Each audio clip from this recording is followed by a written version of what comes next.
Hi friends, welcome to our channel మర్కంటి master. Friends, ఈ ప్రపంచంలో అన్నిటికంటే విలువైనది ఆరోగ్యం మాత్రమే. ఈ విషయం గురించి మాట్లాడుతూ సడన్గా మా ఫ్రెండ్ యొక్క స్టేటస్ చూడడం జరిగింది. చూసేసరికి ఎప్పుడు అతను వాళ్ళ యొక్క చుట్టాలు, బంధువులు, వాళ్ళ యొక్క ఫ్రెండ్స్ యొక్క బర్త్డే విషెస్ కానీ, మ్యారేజ్ డే విషెస్ కానీ, లేకపోతే వాళ్ళు కొన్నటువంటి కార్లు, బైక్లు, వాటి గురించి మాత్రం పెట్టి అతను సడన్గా ఈ ఆరోగ్యం గురించి పెట్టేసరికి ఈ ఆలోచన నాలో మరింత బలపడింది. నిజమే కదా ఫ్రెండ్స్, హెల్త్ ఈజ్ వెల్త్ అన్నారు మన పెద్దలు. మనము కోట్లు సంపాదించినా కూడా ఆ కోట్లన్నీ ఒకవైపు అయితే, లేదా ఎన్ని కోట్ల అప్పులు ఉన్నా కూడా అవన్నీ ఒకవైపు అయితే, ఆరోగ్య సమస్య ఉంటే అదొక వైపు అవుతుంది. కాబట్టి ఆరోగ్యాన్ని మనము ఎంత సక్రమంగా కాపాడుకుంటే అంత మంచిది ఫ్రెండ్స్. కొన్ని కోట్లు సంపాదించినా కూడా మనం ఆరోగ్యంగా లేకపోతే ఆ కోట్లు కూడా వృధా ఫ్రెండ్స్. అటువంటి విషయాన్ని చెప్పే ఒక చిన్న కథను నేను మీ ముందుంచే ప్రయత్నం చేస్తాను ఫ్రెండ్స్. అనగనగా ఒక ఊర్లో లక్ష్మీపతి అనేటువంటి ఒక మధ్య తరగతికి చెందినటువంటి ఒక యువకుడు ఉండేవాడు. ఆ యువకుడి యొక్క ఇంటి ముందర ఒక పెద్ద విశాలమైనటువంటి ఒక భవనం ఉండేది. ఆ ఊరికి ఎవరు వచ్చినా కూడా, అబ్బా ఈ భవనం చాలా పెద్దగా ఉందే, ఇది ఎవరిది, చాలా బాగుంది అని అడిగేవారు. ఆ మాటలు విన్న తర్వాత ఈ లక్ష్మీపతిలో ఒక కోరిక మొదలవుతుంది. అదేంటంటే, నేను ఎప్పటికైనా ఇటువంటి ఒక భవనం కట్టుకోవాలి, నా గురించి కూడా, నేను కట్టినటువంటి ఆ భవనం గురించి కూడా అనేక మంది కథలుగా చెప్పుకోవాలనేటువంటి ఒక ఆలోచన అతని మదిలో మెదిలింది. అనుకోవడమే లేట్.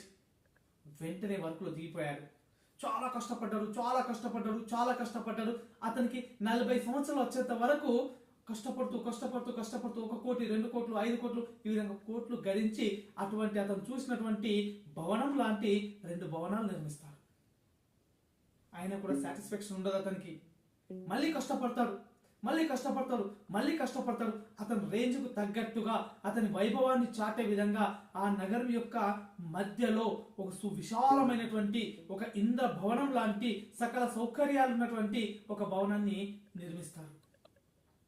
నిర్మించేసి దాని యొక్క గృహప్రవేశ కార్యక్రమం కోసము ఆ నగరంలో ఉన్నటువంటి పెద్ద వాళ్ళందరినీ కూడా, ధనవంతులందరినీ కూడా, తన యొక్క బంధువులను, మిత్రులను అందరినీ ఆహ్వానిస్తాడు.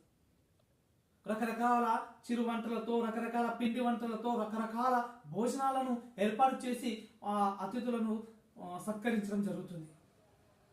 వచ్చినటువంటి ఆ అతిథులు ఇతను ఇచ్చినటువంటి అతిథి మర్యాదలను స్వీకరించి, శభాష్ లక్ష్మీపతి, నువ్వు అన్నది సాధించావు అని చెప్పేసి ఇతన్ని కొనియాడుతూ వాళ్ళు ఇంటి ముఖం పడుతుంటారు.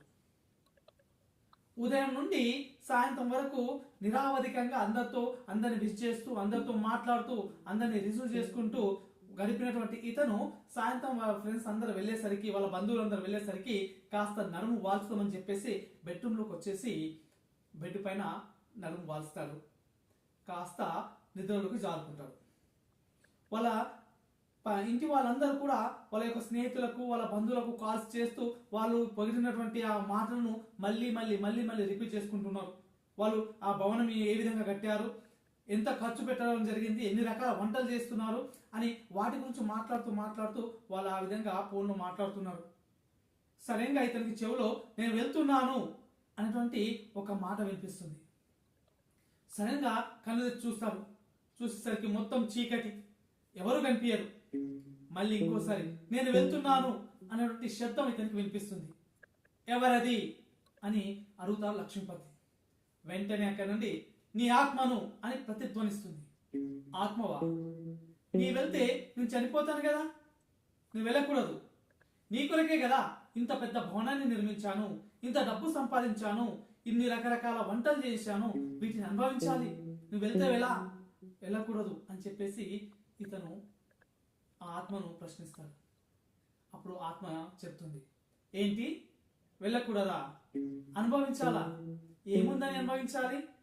నీకు షుగర్, తీపి తినలేను, నీకు బీపీ, కారం పైన మమకారాన్ని చంపుకున్నాను, అడుగు తీసి అడిగేయాలంటే నువ్వు ఎంత కష్టపడతావో మన ఇద్దరికి తెలుసు. వెళ్ళకూడదా? నీ ఉండడం కోసము, మనుషులు ఉండడం కోసం ఇంత పెద్ద భవనం కట్టావే, నీ కండ్ల నుండి కాలు వరకు ప్రతిదీ కూడా రోగాలమయం.